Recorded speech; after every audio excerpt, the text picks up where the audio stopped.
datang di Talks kita hari ini. Aku, Gabriela Fernandez, pengen ngajak kalian berbincang tentang strength in being vulnerable. It's okay not to be okay. Ayo kita being strong by being vulnerable. Hari ini aku nggak akan bicara sendiri. Aku akan ngajak seorang yang sangat aku kagumi, yang sering banget ngikutin live IG-nya selama ini. Namanya adalah Amelia Devina. Dia adalah founder dari loveground.co. Dia juga sebenarnya seorang counselor, coach, dan juga banyak hal lain yang kita akan kenalan. Tapi kita panggil dulu ya Kak Amelnya ke sini. Halo Kak Amel. Hai Gap, thank you banget. Udah diajak ngobrol hari ini. Oke, kita ketemu. Sama-sama berjalan pulang kita hari ini. Perjalanan pulang menuju rumah.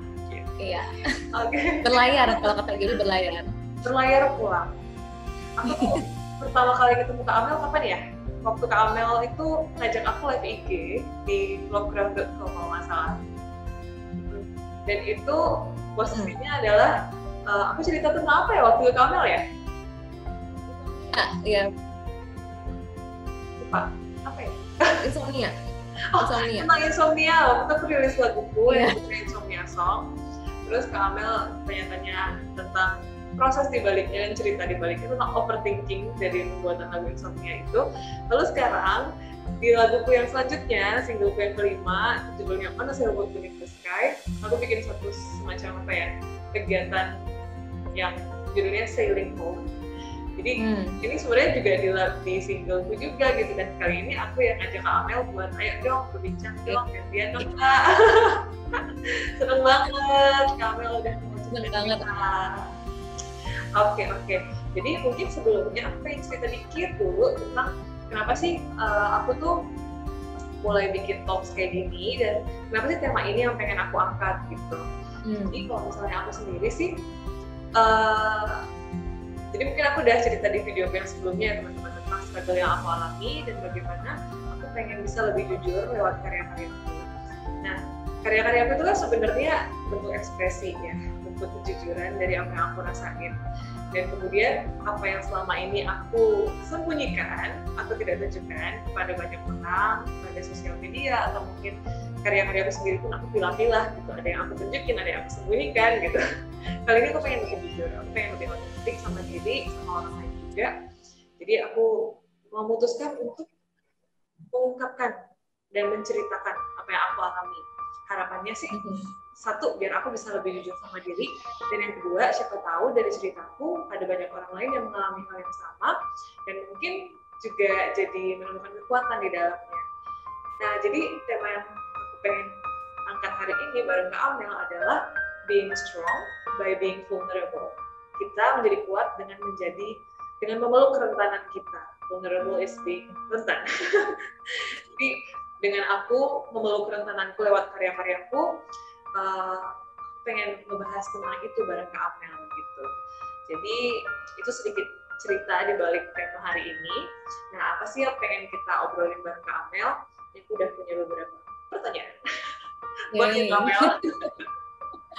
Oke, kita obrolkan. Oke, Kak Amel boleh cerita dikit dong tentang mungkin tadi aku sempat nyebutin dikit profilnya Kak Amel, tapi mungkin aku bacain dikit ya. Oke, ini pertama kalinya nih aku jadi host, jadi aku agak nervous dan aku mau bacain lagi dulu profilnya Kak Amel. Jadi, Kak Amel, oke. Kak Amel ini adalah a coach, a speaker, and a counselor. Jadi aku pertama kali ketemu Kak Amel melihat live Instagramnya di loveground.co. Di situ Kak Amel cerita banyak sekali tentang mental health dan menaikkan awareness tentang mental health. Nah, di situ Kak Amel itu juga membuat podcast ternyata, Love Ground with Amelia, di mana Kak Amel itu mengundang banyak orang untuk bercerita. Dan menurut aku ya, dari cerita-cerita yang diangkat Kak Amel itu sebenarnya cerita-cerita yang sebenarnya sangat personal dan menunjukkan sisi manusia sebagai humans gitu, nggak yang kemudian ada topeng misalnya, tapi kita apa ya? Tapi Kak Amel itu lebih mengangkat sisi lainnya yang mungkin perlu diketahui juga gitu. Itu yang waktu awal-awal ngobrol sama Kak Amel juga memantikku untuk wah, sisi lainku boleh aku bagikan ternyata ya gitu. Jadi itu sih. Mungkin Kamel boleh cerita sedikit tentang Kamel. Yes, Gab. Jadi waktu pertama kali kontak Gaby, aku udah ngeliat nih karya-karya Gaby gitu kan. Aku ngeliat, wah Gabriela Fernandez. Aku bilang sama kamu waktu itu ya Gab, kamu tuh dari luar kelihatannya very cute, very outgoing. Tapi kalau aku lihat lagi isi Instagramnya, warnanya, kata kamu gitu ya, kelihatan nih sebenarnya menyimpan banyak shadow gitu. Aku bisa bilang gitu karena tentu aku bisa relate juga, Gap. Bener nggak? Iya nggak sih? Maksudnya I know how it feels gitu kan. Dan aku memang tidak menyanyi seperti Gaby dan sebagainya. Cuma aku juga suka menulis gitu kan. Dan aku tahu bahwa tidak cuma Gaby sebenarnya, cuma karena Gaby seorang seniman, dia ekspresikan lewat seni, tapi banyak orang lainnya sama seperti kita juga, Gap, dimana di balik muka kita yang senyum pakai lipstick gitu ya, yang cerah, kita semua tuh sama gitu loh, sama-sama menyimpan kegelapan itu, dan kita cuma mungkin membukanya hanya kepada orang tertentu atau bahkan tidak sama sekali gitu.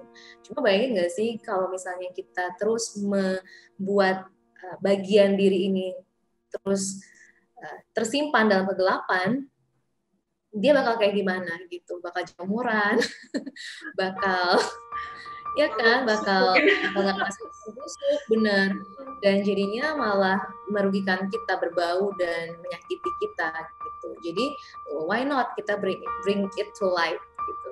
Bring it to light ya.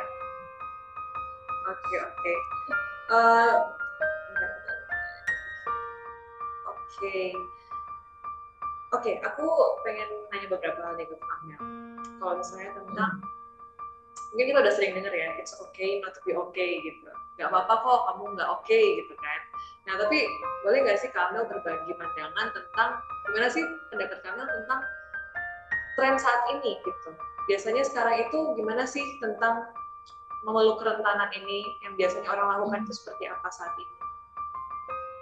Oke, ini menarik banget sih Gap pertanyaannya, karena aku melihat ada dua ekstrim berbeda sebenarnya mengenai ini. Yang pertama adalah ekstrim yang memang sangat memendam perasaan dan kemudian tidak pernah mengutarakannya sama sekali, dan kemudian menguburnya dalam-dalam, dan kemudian jadi isu buat dirinya, mentalnya dia, dan kemudian jadi masalah gitu kan dengan orang tuanya, pasangannya, anaknya, dan seterusnya. Satu kubu lagi adalah yang sedikit-sedikit bilangnya sakit gitu. Kamu tahu maksud aku ya? Ujungnya kan sedikit-sedikit kemudian marah-marah di media sosial, misalnya sedikit-sedikit bilang bahwa saya depresi dan seterusnya gitu. Jadi aku melihat ada dua kecenderungan gitu yang sebenarnya bukan soal benar dan salah, tapi menarik aja melihat fenomena. Sebenarnya kedua-duanya walaupun kelihatannya berbeda, tapi menurut aku punya satu kesamaan, yaitu sama-sama sebenarnya menyimpan luka dan pengen dimengerti. Yang satu mungkin menyimpannya dan kemudian melontarkannya dengan cara kalau ada masalah nanti baru ketahuan belakangan gitu. Satunya lagi mencari perhatian mungkin dengan media sosial dan sebagainya. Lihat saya dong, saya ini menderita. Nggak sedikit loh Gap yang hari gini kayak gitu menurutku ya. Buat aku dong, aku tuh lagi sakit, aku tuh menderita gitu. Aku tuh korban, tolong lihat aku. Tapi sebenarnya sama aja gitu. Aku nggak bilang satu lebih baik daripada yang lainnya. Ya kan, karena ya begitulah. Sama-sama menyimpan luka gitu ya Kamel ya. Iya, sebenarnya sama-sama menyimpan luka dan sama-sama mencari perhatian, Gap. Yang satu dengan diam, dan mungkin yang diam ini juga berusaha untuk digapai. Kamu pernah nggak sih? Aku sih pernah banget ngalamin ya. Aku diam, saya bukan diam itu karena nggak mau perhatian orang, karena justru merindukan perhatian orang. Benar kan? Dia merindukan. Lo pernah nggak sih ngerasa kayak gitu? Pernah ini kan banget, katanya pernah banget. Jadi mau itu jatuh kan? Dan itu jatuhnya jadi kayak kasih kode-kode gitu. Benar. Kode-kode silent kode gitu.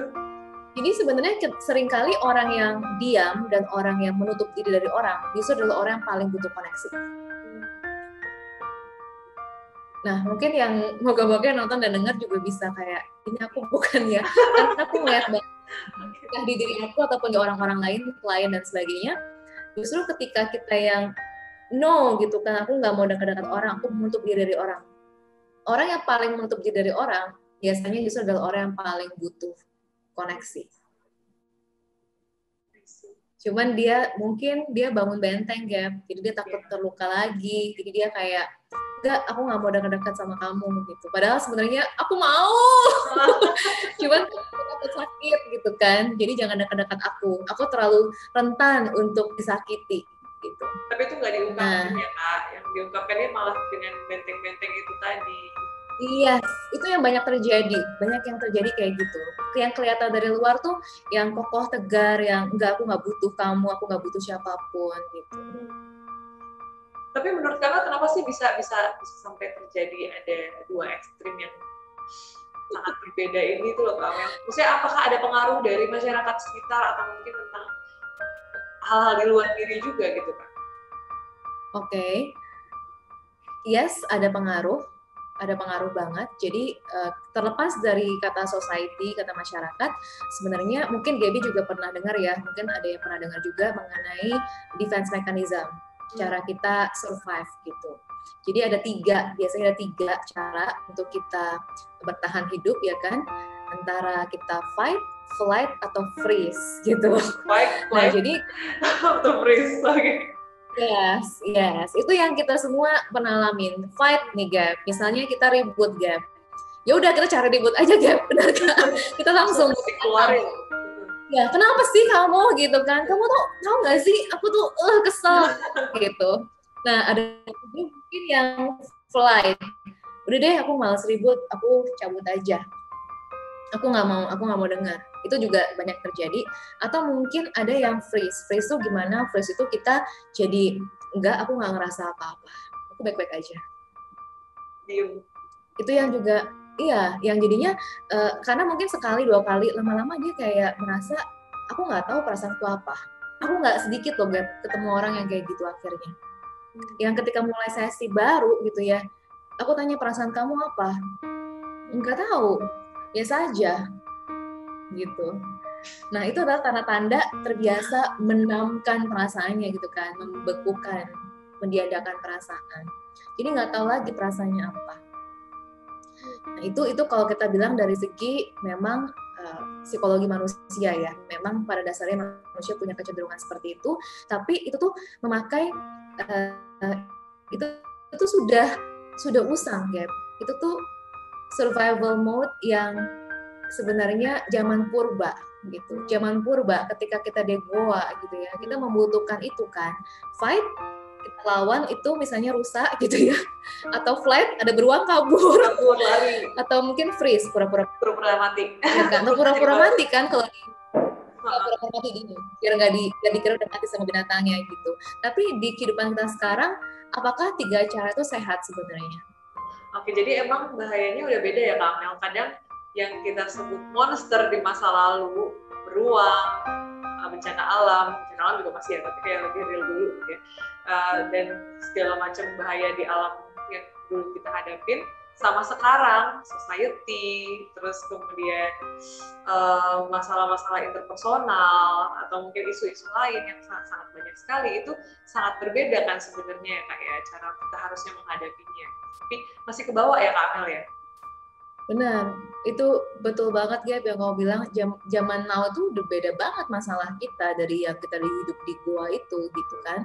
Tapi naluri itu masih ada dalam diri kita, sehingga memang dibutuhkan kesadaran gitu ya untuk kita mengubah habit itu gitu, mengubah cara respon kita yang naluri itu gitu. Karena memang itu kita build dengan itu, tapi kita nggak bisa bertahan hidup lagi dengan cara seperti itu sebenarnya. Karena kalau kita terus kayak gitu ya otomatis antara kita mungkin masalah terus sama orang, kalau kita berantemin orang terus, atau mungkin kita jadinya melukai diri kita, atau kita jadi sakit fisik misalnya, dan seterusnya. Dan kita mungkin nggak akan bisa happy selamanya kalau kita nambing, meniadakan perasaan kita. Dan tadi aku sempat bilang juga bahwa belum tentu seringkali ada bahaya. Belum tentu bahayanya sebenarnya real. Belum tentu sebenarnya ada bahaya yang real. Tapi seringkali otak kita mempersepsikan bahwa ada bahaya. Itu juga hal yang gimana sih? Satu hal yang lainnya, tapi menarik juga. Oke. Itu gimana sih Kak contohnya di kehidupan sehari-hari gitu, misalnya tentang bahaya yang sebenarnya nggak real? Ini banyak banget ya. Aku sih nggak ini ya. Aku ngerasa aku pun bisa jadi seringkali seperti itu. Kalau misalnya aku mau coba jelajahi gitu. Tapi kita mau contoh misalnya yang paling simple aja. Misalnya aku sama Gaby ketemu di suatu tempat di tempatmu sekarang lah gitu, lagi di Via ya kan. Nah udah gitu kemudian aku misalnya dengan teman-temanku, Gaby dengan teman-temannya. Udah gitu misalnya aku lewat, terus Gaby kayak gitu, misalnya gitu kan. And then mungkin aku akan berpersepsi bahwa ih gila, aku dikatain nih orang cewek-cewek parah banget nih ngatain aku nih. Apa sih maksudnya kayak gitu? Apa sih sombong banget sih kalian gitu kan? Itu pasti ada yang pernah ngalamin, merasa dikatain gitu. Merasa dikatain. Padahal siapa yang ngatain lo gitu ya. Nah jadi kita merasa ada ancaman di situ, ada bahaya, ya kan? Itu kan bahaya yang kita persepsikan bahwa ada yang ngatain kita, bahwa ada yang mau menyerang kita. Padahal mungkin belum tentu. Mungkin dia ketawain orang lain lagi gitu. Tuh mungkin mereka juga ketawain hal lain. Iya, nggak ada hubungan sama aku. Betul. Tapi akunya yang merasa seperti itu. Mungkin karena dalam diriku sudah ada bibit merasa rendah diri kah, atau mungkin ada bibit merasa tidak percaya diri, mungkin merasa bahwa aku lemah, aku rendah dan sebagainya gitu. Jadi ada trigger dari luar, cantol deh. Iya. Tapi juga ini kok Kamel sering banget ngalamin itu, bener-bener yang sensitif banget sama penolakan nih. Jadi sensitif banget sama, padahal penolakannya itu belum tentu ada gitu, belum tentu orang lain itu benci aku, belum tentu orang lain itu ngomongin aku kayak tadi gitu, tapi aku udah langsung ngerasa gitu, karena aku sangat takut ditolak gitu kan Kak. Nah itu tuh sebenarnya PR besarku banget gitu. Aku sebenarnya pengen belajar buat nggak gampang ke trigger gitu dengan hal-hal yang sebenarnya bukan bahaya gitu. Kayak Kak, cerita Kamel tadi menarik banget sih, kayak misalnya kita lagi lewat terus orang-orang bisik-bisik gitu kan, kita persepsiin bahaya. Padahal zaman dulu yang misalnya kita lagi lewat ada beruang mengintai dari sini itu bahaya bener gitu. Tapi sekarang kita masih udah langsung gitu, langsung Benar banget itu memang begitu ya, kita menertawakan diri sendiri sebenarnya. Oke Kak, itu berarti salah satu contohnya dari gimana kita mempersepsikan bahaya itu tadi ya Kak ya. Nah kalau misalnya ini sih Kak, tentang tren yang tadi kita obrolin ini, kan ada beberapa spektrum ya kalau Kak Mel. Ada yang memang fight langsung ngelontarin aja, ada yang flight mengalihkan pembicaraan misalnya ketika merasa tidak nyaman, atau mungkin ada yang freeze, diam aja dan memendam. Nah sebenarnya sih aku ketika kita ngomongin it's okay not to be okay, itu sebenarnya kayak penekanannya lebih ke yang teman-teman atau kita yang sering memendam ini nggak sih Kamel? Jadi kayak merasa aku harus selalu oke nih, aku harus selalu kelihatan baik-baik aja nih, aku harus selalu kelihatan senyum, selalu kelihatan perfect gitu ya di depan orang lain gitu. Dan seringkali ketika kita dicuil sedikit tuh sisi lainnya, kita langsung enggak, aku nggak seperti itu gitu. Enggak kok, aku selalu baik-baik saja kok, kita langsung berkelit gitu kan. Nah sebenarnya ada nggak sih Kamel dari lingkungan sekitar kita yang bikin kita tuh cenderung melakukan hal itu, atau lebih banyak dari dalam diri Kak menurut kamu? Oke, tadi tempat Gaby tanyain ya, jadi benar banget Gab, jadi memang selain memang dari dalam diri kita ada defense mechanism itu, memang tidak luput ya menurut aku bagaimana society, masyarakat kita membentuk kita gitu. Karena kita melihat dari contoh paling sederhana itu orang tua kita sendiri. Orang tua kita kalau ada masalah mereka cenderung gimana gitu. Biasanya kita akan jadi seperti itu juga. Kalau misalnya kita punya ibu gitu ya misalnya ya, yang cenderung kalau ada masalah kemudian dipendam sendiri, kemungkinan kita juga akan seperti itu misalnya.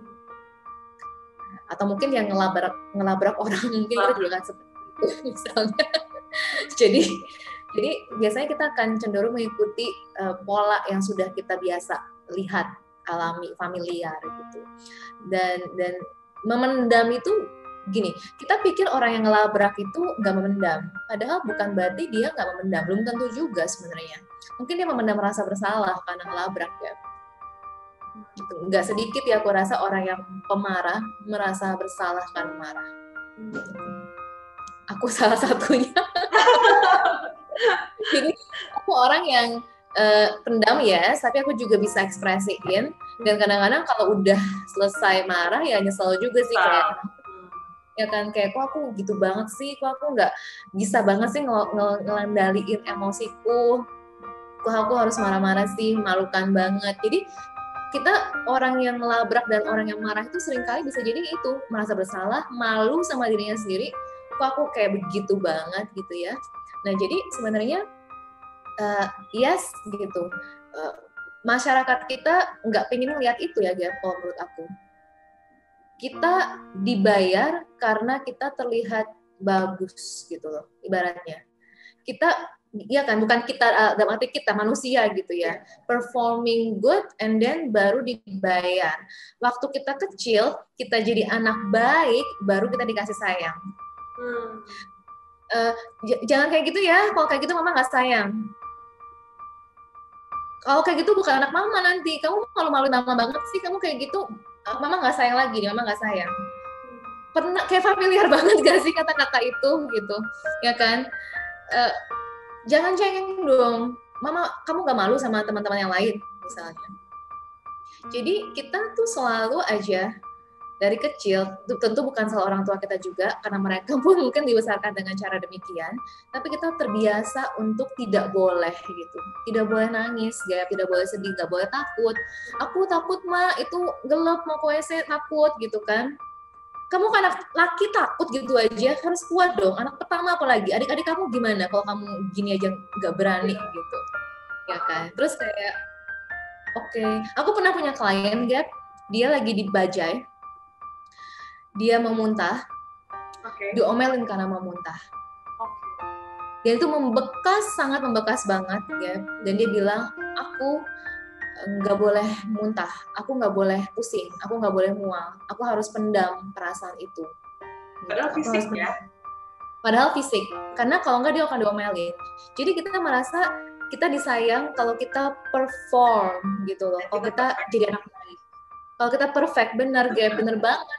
Sedangkan kenyataannya kita nggak bisa perfect, dan biasanya nih ya kalau kita udah gedean kayak gini, kita jadi nyalain diri sendiri. Iya. Karena ternyata kita nggak bisa sempurna, dan kita jadinya too hard kepada diri sendiri, terlalu keras sama diri sendiri. Dan biasanya efek sampingnya kita juga kayak gitu ke orang lain. Pasal aku tertusuk.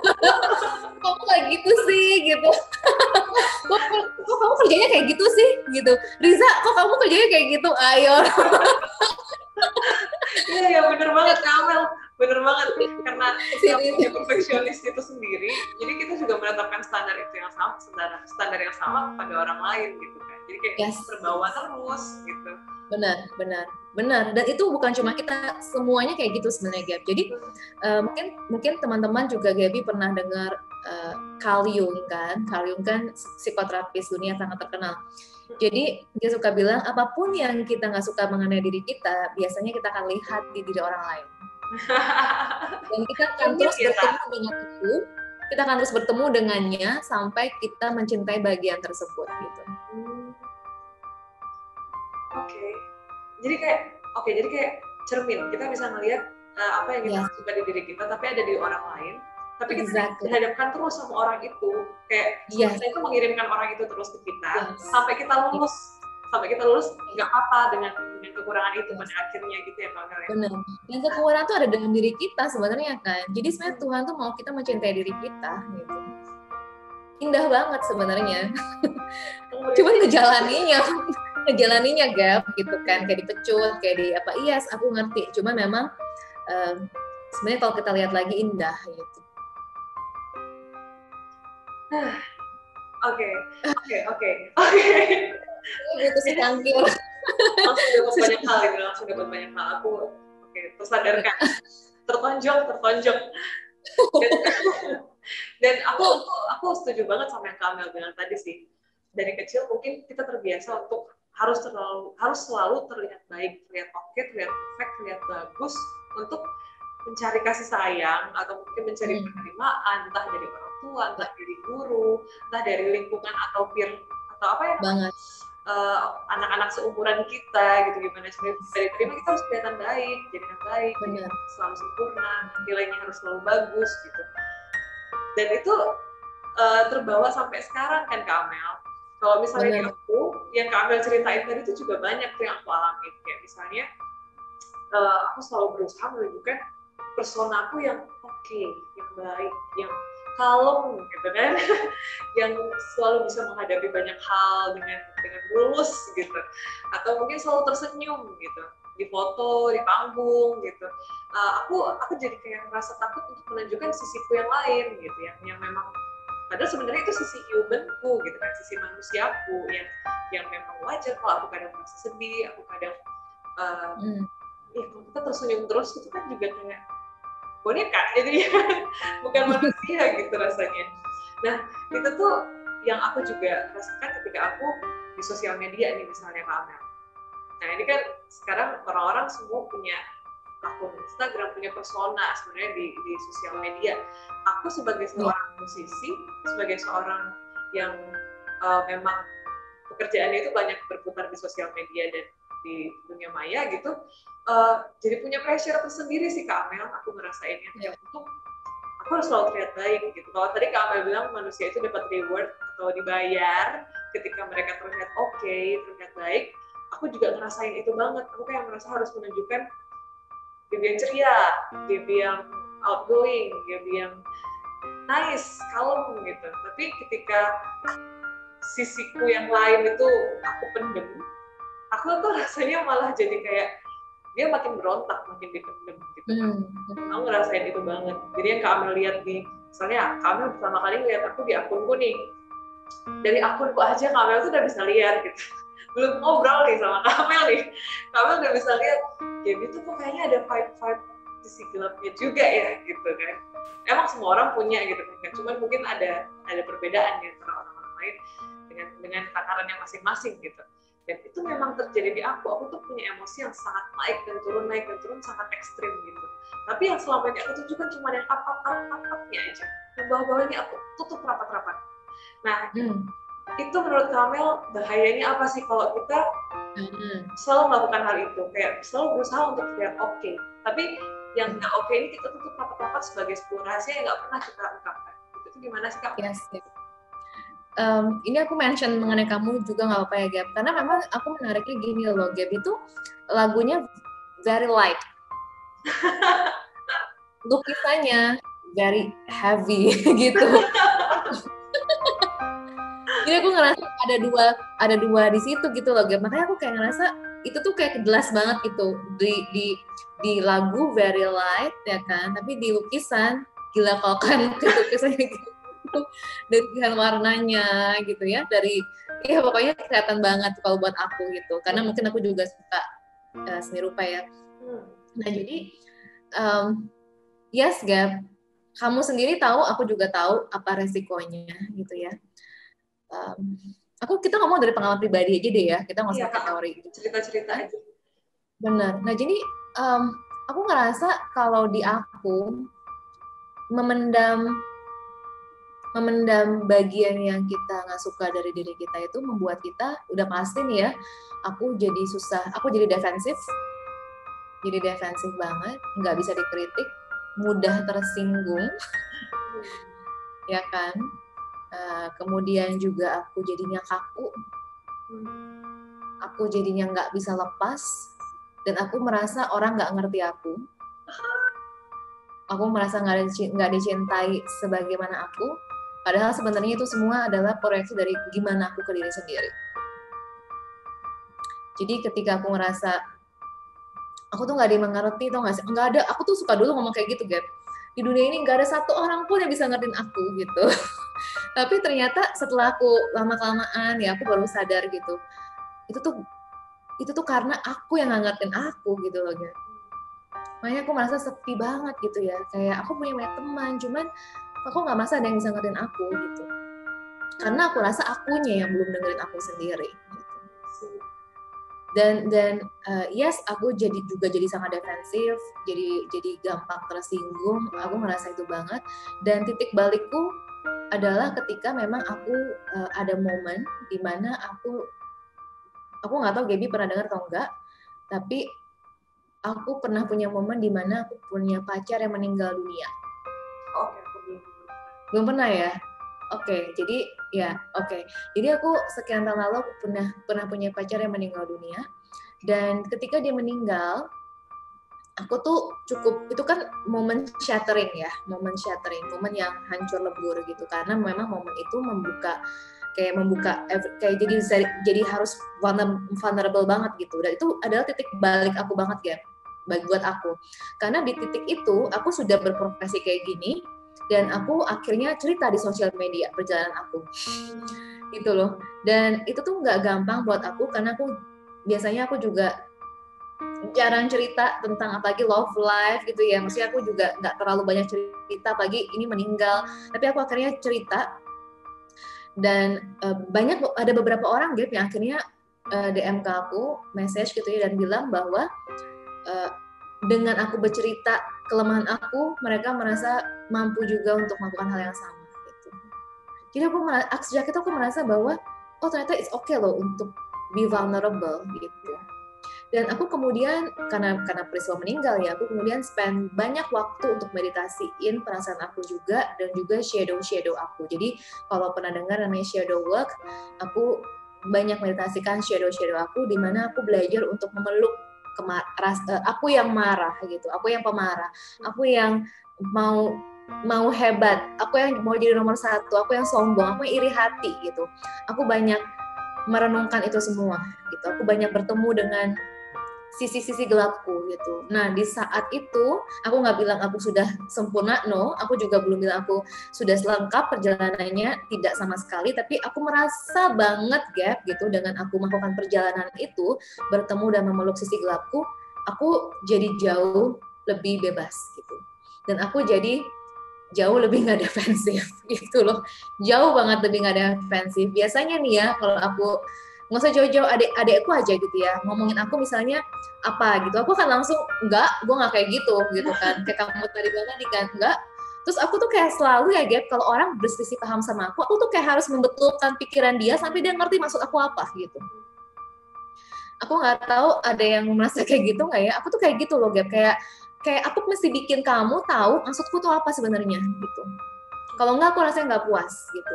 Nah, tapi aku merasa sekarang aku bisa bilang kalau adikku bilang, tuh orangnya gini ya, aku akan bilang, iya benar, aku orangnya gitu. Terus menurut lo gue mesti gimana ya gitu. Jadi kayak lebih nyantai. Dan hidup kayak gitu jauh lebih enak ya. Jadi apa resikonya kalau enggak resikonya adalah penderitaan.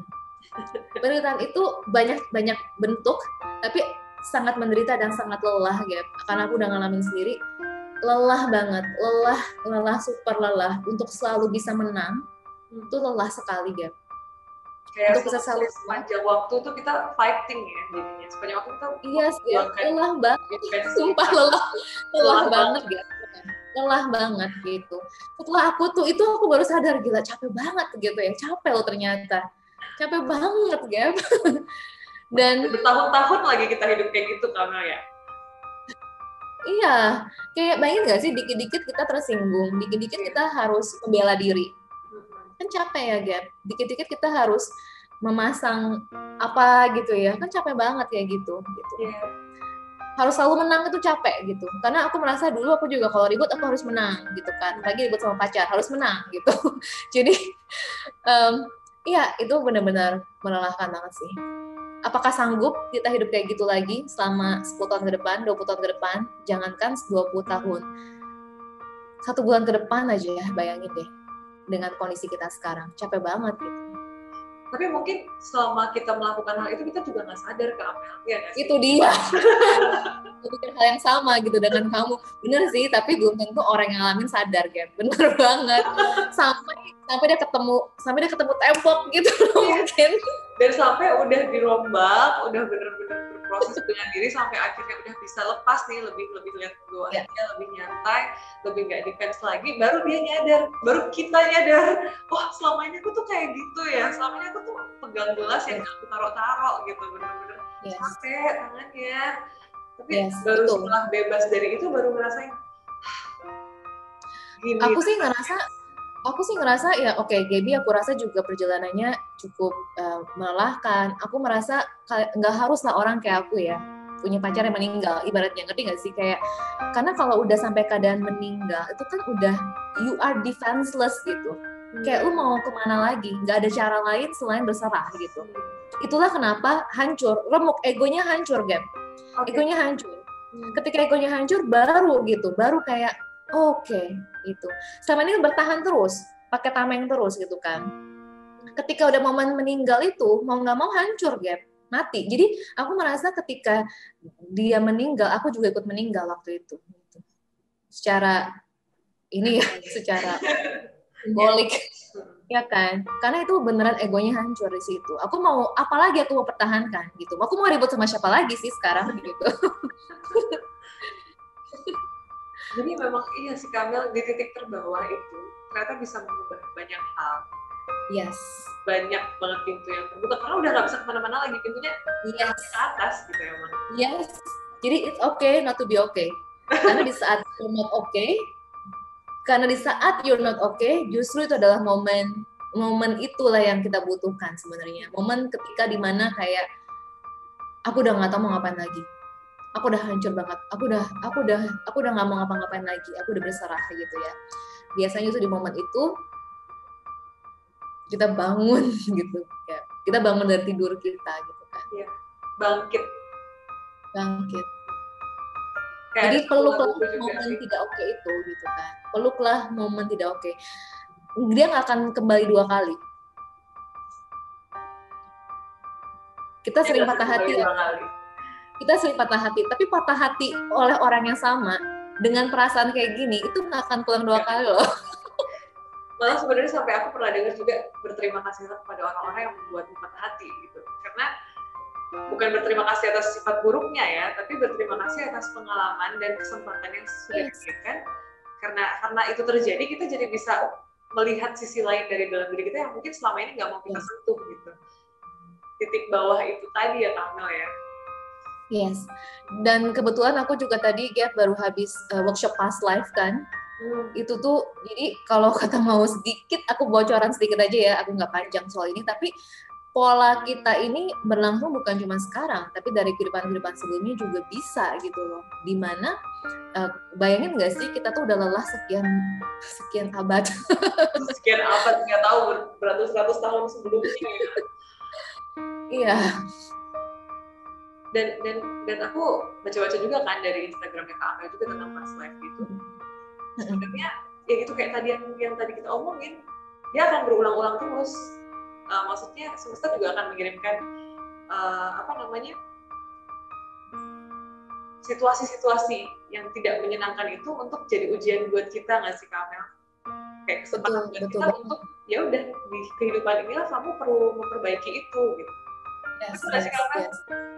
Betul, setuju, super setuju banget sama kamu, Gap, dan terlepas dari kita percaya atau nggak percaya lah ya mengenai past life dan sebagainya, kenapa aku selalu bilang, kenapa aku juga judulnya past life, future life, and the present moment, karena pada akhirnya the most important moment is the present moment, karena ketika kita sadar, kita jadinya bisa mengambil langkah berbeda di saat ini.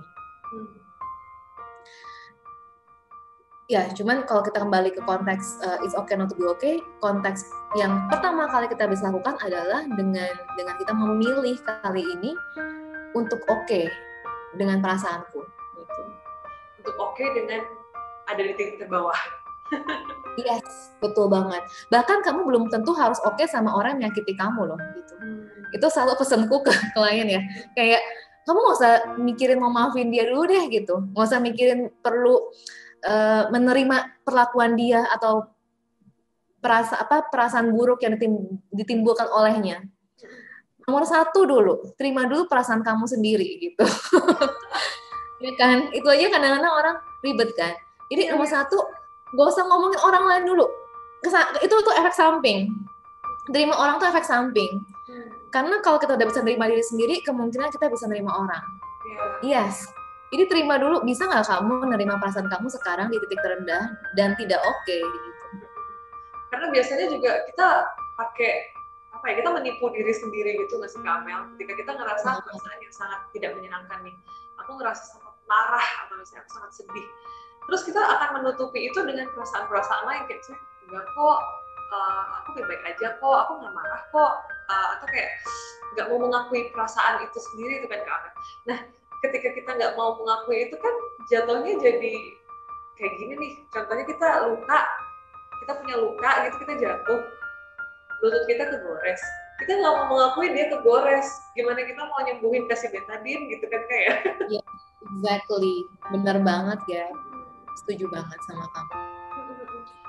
Oke, jadi memang sih dari obrolan ini tuh memang intinya sih ayo kita, Kak Amel dan aku dan mungkin teman-teman yang lain juga, kita semua sedang dalam proses untuk ayo kita belajar menerima perasaan kita saat ini ya Kak ya. Jadi memang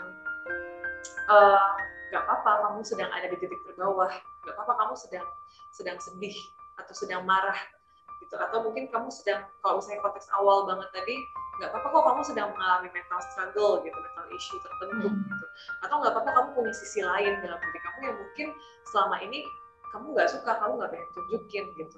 Mungkin tahap pertamanya adalah mengaccept dulu gitu kan, kayaknya kita menerima dulu perasaan-perasaan itu. Tapi ada intinya lagi nih, ada poin pentingnya juga, menerima dulu kan Kak Amel ya.